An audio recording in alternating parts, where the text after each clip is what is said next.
Well, this is a story that brought out mixed opinions from you, the viewers, on our Facebook page. The city considering installing public toilets downtown. Like Don here, he says, great idea, but the reality is it'll be used as a place to do drugs, have sex, or camp out. I would never have my children go in because most of the time it is one of the grossest places on earth. But a great idea. Debbie said public toilets have negative and positive implications. Shoppers and tourists would benefit because restaurants are usually the only places with available toilets. The potential for vandalism and other crime is sadly not a benefit. Well, the city says it's installing the restrooms as a service to people. Officials say they're seeing more people urinating and defecating on public streets, so it hopes these free standalone restrooms will help fix the problem. KVU's Rebecca Trejo has details on the program and explains how it's working in other cities.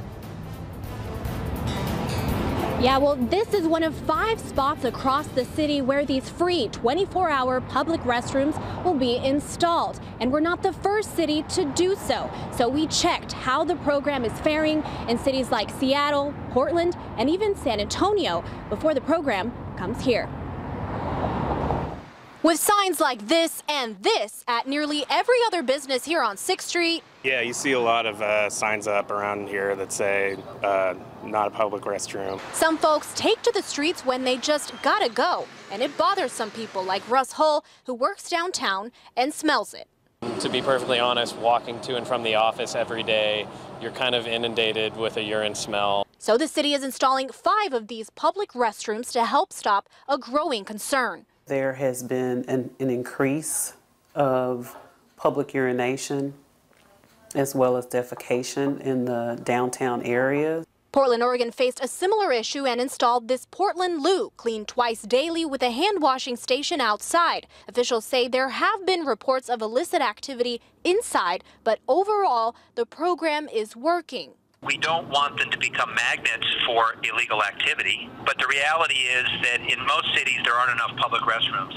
And if we don't step up to meet the need, then what people will do is be going into restaurants and bars, and we get some pushback from the private sector. In Seattle, the Seattle Times reports public restrooms there were used for illicit activity years ago. And in San Antonio, a permanent public potty was installed last year. Austin officials say the public restrooms here will be tested over the course of about 5 months. Those locations here at 6th Street and I-35, 6th and Brazos, East 7th and Natchez, East 6th and Trinity, and West 5th Street and Colorado. We're going to be collecting data as well as feedback from the public about how they like it or they don't like it. And some Austinites downtown say it's a smart idea. Any potential intervention that could give people a place to relieve themselves. And the city says these public restrooms will cost just about $150,000. Live in downtown Austin, Rebecca Trejo, back to you guys. Thanks, Rebecca.